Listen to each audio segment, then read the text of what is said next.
PMC bank घोटाळा प्रकरणी आरोपींना जामीन झाल्याने मुलुंडमध्ये पीएमसी बँकेसमोर ग्राहकांनी आंदोलन केले।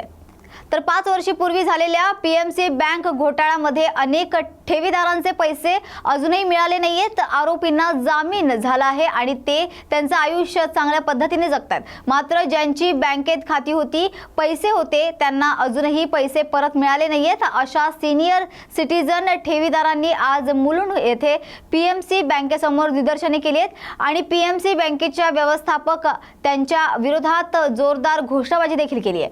त्याचबरोबर या विरोधात आम्ही दिल्ली हायकोर्टात पेटिशन दाखल करणार आहोत आणि जे जामिनावर सुटले आहेत त्यांना अटक करण्याची मागणी करणार आहोत, असं आंदोलकांनी यावेळी सांगितलं। अरे गली गली में शोर है, अरे गली गली में शोर है, डायरेक्टर चोर है, अरे सारे डायरेक्टर चोर है। पीएमसी बैंक मुर्दाबाद, मुर्दाबाद, मुर्दाबाद। हमारे पैसे वापस दो, वापस दो, वापस दो। हमारे पैसे वापस दो, वापस दो, वापस दो। हमारे पैसे वापस दो, वापस दो। अरे हक के पैसे वापस दो। अरे चोरों को तुम जेल में डालो, जेल में डालो, जेल में डालो। अरे चोरों को तुम जेल में डालो, जेल में डालो, जेल में डालो। वरयाम सिंह को जेल में डालो, जेल में डालो, जेल में डालो। चेयरमैन को जेल में डालो, जेल में डालो, तुम जेल में डालो, जेल में डालो, जेल में डालो। अरे चोरों को तुम जेल में डालो, जेल में डालो, जेल में डालो। अरे वरयाम सिंह हाय हाय, अरे वरयाम, अरे सभी डायरेक्टर्स चोर है, चोर है, अरे सभी डायरेक्टर्स चोर है, चोर है भाई, चोर है। सब डायरेक्टर मुर्दाबाद, मुर्दाबाद, मुर्दाबाद। अरे सबको तुम जेल में डालो, जेल में डालो, जेल में डालो। अरे सबको तुम जेल में डालो, जेल में डालो। उसको तुम जेल में डालो, जेल में डालो, जेल में डालो। चेयरमैन को तुम जेल में डालो, जेल में डालो, जेल में डालो। वाधवन को तुम जेल में डालो, जेल में डालो, जेल में डालो। अरे जॉय थॉमस को जेल में डालो, जेल में डालो, जेल में डालो। सब डायरेक्टर को जेल में डालो, जेल में डालो, जेल में डालो। पीएमसी बँकेच्या विरोधात तुम्ही जो घोटाळा केला त्या विरोधात तुम्ही आज आंदोलन केलंय, काय मागणी आहे? 6 वर्ष झाले आमचे 350 डिपॉझिटर्स यांचे मृत्यू झाले, पण आजपर्यंत आमचे डिपॉझिटर्सला त्यांचे हक, त्यांचे कमवलेले टॅक्स पेड पैसे हे परत भेटलेले नाही। आणि जे चोर चेअरमॅन आहे वरयाम सिंग, 16 डायरेक्टर्स आहे बँकला, ते सगळे डायरेक्टर्स बेलवर बाहेर आहे। ते फॉरेन ट्रिप सुद्धा घेत आहे, त्यांच्याकडे भरपूर पैसे आहे। एक डायरेक्टर 100 कोटीची कंपनीचा मालिक आहे आणि तरी सुद्धा ईडी आणि ईओडब्ल्यू ते प्रॉपर्टी त्यांची ते कंपनीची सीज करत नाही। आणि आमच्याकडे आज मी सांगू तर असे पण डिपॉझिटर्स आहे ज्यांच्याकडे राहायला घर नाही, खायला त्यांच्याकडे पैसे नाही, ते गुरुद्वारेमध्ये, ते मंदिरमध्ये राहत आहे, कारण त्यांचे कमवलेले ते सिनियर सिटीजनचे पैसे ते सारे अटकले आणि ते चोर डायरेक्टर्समध्ये जे बाहेर बेलवर आहेत त्यांच्यामुळे अटकले, ते बाहेर घुमत आहे। आणि आमचे डिपॉझिटर्स ते आतापर्यंत ते सर्वायवल पण त्यांच्याकडे पैशानी, ते जेल पेक्षा जास्त वाईट परिस्थिती आमचे ते जेवढे डिपॉझिटर्स आहे ते आता ते हालतला आहे। तर पाहिलं तर हे आरोपी जे आहेत त्यांना जामीन मंजूर झालेला आहे, परंतु जे ग्राहक आहेत, ग्राहक अजून असते त्यांना कुठेतरी न्याय मिळाला नाही। त्याकरिता तुमची मागणी काय असते? देखो, हमारा इतना ही बोलना है सबसे पहले तो कि जितने भी डायरेक्टर्स है, चेयरमैन है बैंक का, इनको कल्प्रिट, सबको बताइए कल्प्रिट है।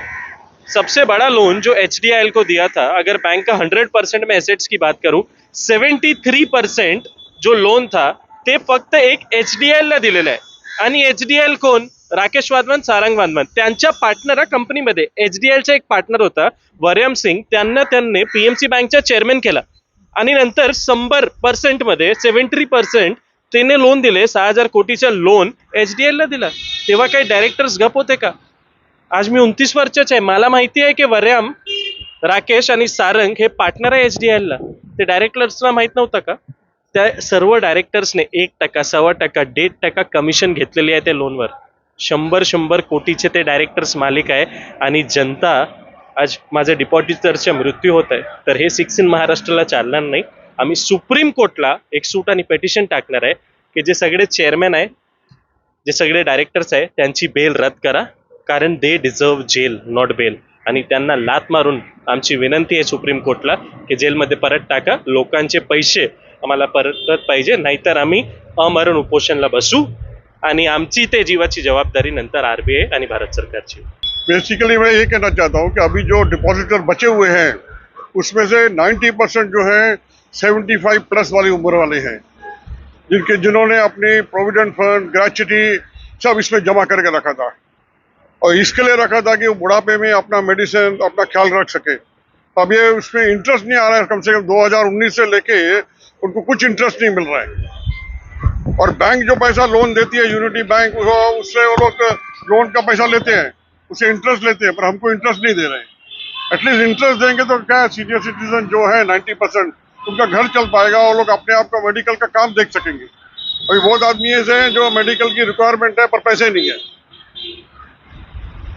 तो उनको बहुत तकलीफ हो रही है। वो दोनों मतलब हस्बैंड वाइफ दोनों सीनियर सिटीजन हैं, तो उनके बाद अभी मेडिकल के लिए भी पैसे नहीं है, ऐसी हालत हो गई है। क्या चाहोगे पीएमसी बैंक के विरोध में आज आंदोलन किया जा रहा है? मेरी मोदी को विनती है, मोदी के लिए कोई बड़ी बात नहीं है, हम लोग को पैसा मिलना चाहिए। हम लोग की हार्ड अर्निंग मनी, हम लोग ने कोई मनी लेंडर को पैसा नहीं दिया है।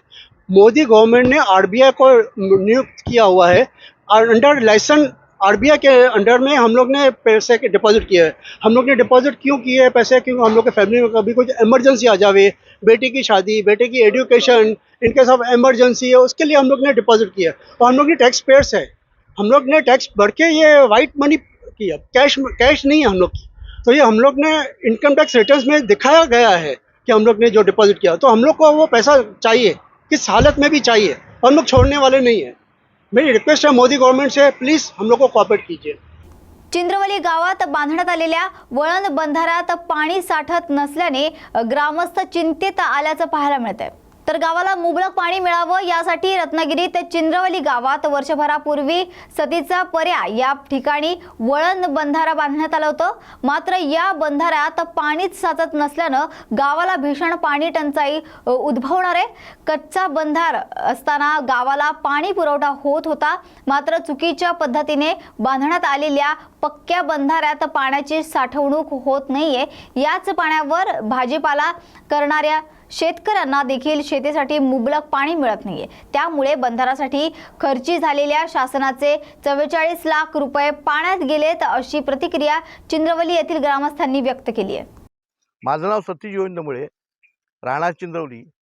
सतीचा पर्याय येथे वळण बंधारा आम्ही मागितला होता, त्याप्रमाणे हा वळण बंधारा 2024 साली बांधला गेला। आज वर्षसुद्धा व्हायचं आहे। त्या बंधारा पूर्ण झाला हे पण आम्हाला सांगितलं गेलं नाही आहे, त्याला प्लेट नाही आहे। आज पाण्याचा थेंब सुद्धा आज साचत नाही आहे। खाली शेती आहे, 5-7 विहिरी आहेत। त्या विहिरीचा पूर्वी बंधारा आम्ही कच्चा बंधारा बांधत होतो तेव्हा पूर्ण भरून राहायच्या विहिरी, आज त्या विहिरीत तळ गाठायला लागले आहेत।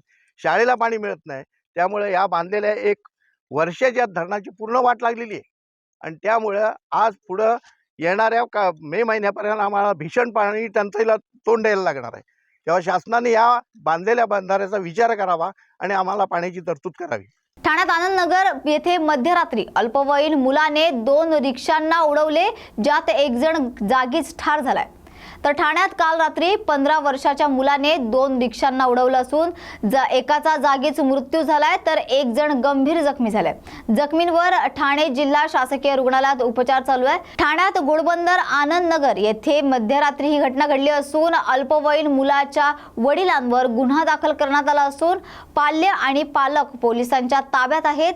रिक्षांना धडक देऊन 15 वर्षीय मुलगा चालवत असलेले पिकअप खड्ड्यात पडले। मेट्रोच्या कामानिमित्त रस्त्याच्या बाजूला खोदलेल्या खड्ड्यामध्ये पडून त्याचा अपघात झाला। कासारवडवली पोलीस ठाण्यात गुन्हा दाखल करण्यात आला असून अल्पवयीन मुलांना गाडी चालवायला देऊ नका असं आवाहन पोलिसांनी पालकांना केलंय। काल रात्री घोडबंदर ठाणे वाहिनीवर आनंदनगर सिग्नल क्रॉस झाल्यानंतर एक 200 मीटर अंतरावर लेफ्ट साईडला एक महिंद्रा पिकअप गाडी आहे। त्या पिकअप गाडीने तिथे उभे असलेल्या 2 रिक्षा चालकांना धडक मारली। त्यामुळे 2 रिक्षांना जखमी केलं आणि तिथं मेट्रोचं जे काम चालू आहे तिथल्या तो खड्ड्यामध्ये जाऊन त्या टेम्पो जाऊन पडला। त्यामध्ये रात्री पोलिसांनी त्या टेम्पो चालकाला ताब्यात घेतलं, जखमीला ताब्यात घेतलं, ताबडतोब हॉस्पिटलला पोहोचवलं। तर त्यामध्ये एक जण मृत्यू पावलेला आहे। तो रिक्षा चालक आहे, त्याचं नाव आहे जितेंद्र कांबळे, वय 31 वर्ष आहे, त्याच्या मृत्यूस कारणीभूत झालेला आहे। आणि दुसरा एक वाघमारे म्हणून आहे 29 वर्ष, ते जखमी अवस्थेत आहे। जखमी इसमावर हॉस्पिटलमध्ये उपचार चालू आहेत। आणि या संदर्भात जो टेम्पो चालक आहे त्याची माहिती घेतली असता, त्याला ताब्यात घेतला असता तो 15 वर्ष वयाचा अल्पवयीन मुलगा असल्याचं समजलेलं आहे. त्याचं नाव आहे साई कृष्णा बिस्वाल. त्याला ताब्यात घेतलेलं आहे पोलिसांनी. त्याच्या वडिलांना ताब्यात घेतलेलं आहे. कासारवरील पोलीस स्टेशनात गुन्हा दाखल झालेला आहे. या संदर्भात पुढील कारवाई कासारवरील पोलिसांनी करीत आहे. काय आव्हान कराल तुम्ही? मी आपल्याद्वारे एक संदेश देऊ इच्छितो की कृपया अल्पवयीन चालकांना गाडी चालवायला देऊ नका. त्यामुळे हे असे अपघात होतात आणि नाहक जनता याच्यामध्ये जखमी आणि मृत्यू पावतात. ये 13 जनवरी रात में 2:45 बजे के आसपास ये घटना हुई है. घोड़बंदर थाने वाहिनी पर आनंद नगर सिग्नल के बाद जो 200 मीटर दूरी पर जो रिक्शा चालक खड़े थे उनको tempo Mahindra pickup MH04 LY 1204 इसने टक्कर मारकर उनको जख्मी किया और खुद वहाँ मेट्रो का जो गड्ढा हुआ था वो गड्ढे में जाके गिर गया है. जो जख्मी हैं उनको तुरंत पुलिस ने सिविल हॉस्पिटल में एडमिट किया है. उसमें का एक जो जख्मी है कामरे, वो उम्र 31 साल है, वो उसकी मृत्यु हुई है. और दूसरा जो वाघमारे नाम का रिक्शा चालक है वो इंजर्ड है और वो उस पर ट्रीटमेंट चल रही है. इसमें से जो टेम्पो जो चालक है वो 15 साल का अल्पवयीन बालक है. उसको पुलिस ने ताबे में लेकर जानकर पूरी कार्रवाई के लिए लिया है. उसके जो पालक है, जो मालिक है टेम्पो का, उसको भी कब्जे में लिया हुआ है और आगे की कार्रवाई कर रहे हैं. इसमें गुनाह रजिस्टर हुआ है और तपास चल रहा है.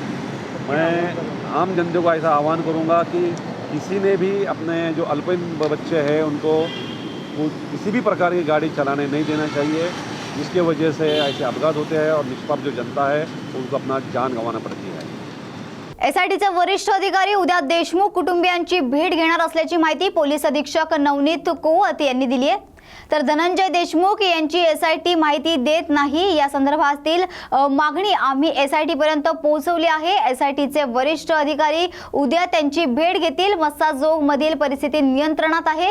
गावकरी आणि देशमुख कुटुंबियांना विनंती आहे, अशा पद्धतीने आंदोलन करू नका. न्यायासाठी सर्व तपासणी यंत्रणा प्रयत्न करतायत असंही ते यावेळी म्हणालेत. सिचुएशन धनंजय देशमुख उनकी डिमांड थी कि उनको सीआईडी के एसआईटी के हेड से मिलना है, तो उस चीज़ के लिए हमने सीआईडी के एसआईटी हेड सर से बात करके उनका अपॉइंटमेंट कराया है और वो कल यहाँ पे आ रहे हैं और वो जो भी वो बात एसआईटी के सामने रखना चाहते हैं वो फिर एसआईटी से मिलकर बात कर सकते हैं. लेकिन आपने 10 दिन का आरोपी अरेस्ट करेंगे ऐसा वादा किया था गाँव वालों से. हाँ, तो उसमें हम लोगों ने 3 आरोपी हमने उसमें अरेस्ट कर दिए. लास्ट आरोपी का हमारा उसमें जाँच चल रही है. अभी क्या कहना है पूरे गाँव वाले को और देशमुख फैमिली को किस प्रकार से आपने समझाया?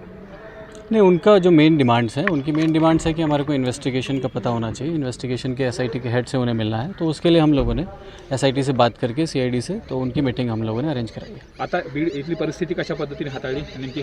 आता काय नेमका फोर्स कशा पद्धतीने आहे, कशी हाताळली गेली परिस्थिती? त्यांच्या धनंजय देशमुख त्यांची जो डिमांड होती बेसिकली तपासाचे बद्दल सीआयडीने काय केलेलं आहे, एसआयटीचे हेडसोबत त्यांची मीटिंग करण्याची त्यांची ख्वाहिश होती.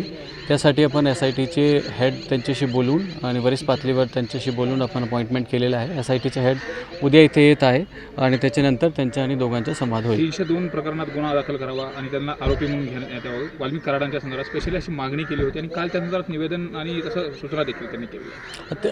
तपासाच्या बद्दल मी काय म्हणू शकत नाही, बिकॉज तपास सध्या सीआयडीकडे इन्व्हेस्टिगेशनला आहे. आता या संदर्भात जबाब घेतल्याचं देखील समजतंय.